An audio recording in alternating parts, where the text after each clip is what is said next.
Kamusta mga bata? Sa araw na ito ay tatalakayin natin ang tungkol sa pagsasabi ng katotohanan anuman ang maging bunga nito.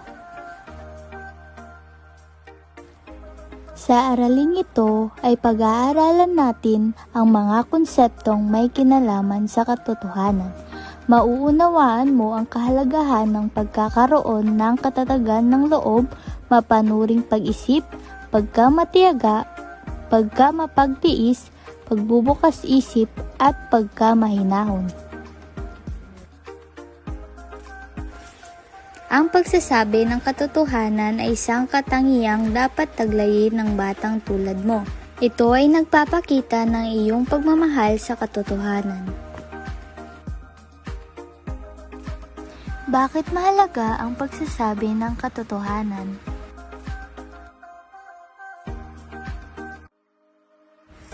Una na rito ang pagkakatiwalaan ka ng iyong kapwa kapag ikaw ay matapat.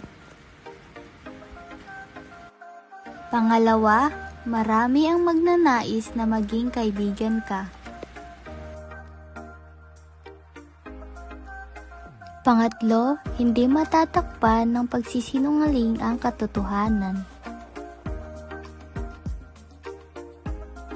Ito ay di matatago at matutuklasan ito anumang oras. Kahit pilitin mong magsinungaling, matutuklasan pa rin kung ano ang totoo. Magaan ang pakiramdam kapag ikaw ay nagsasabi ng totoo.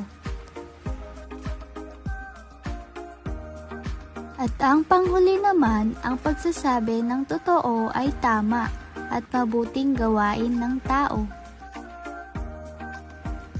Kaya mga bata, ugaliing maging tapat sa lahat ng oras.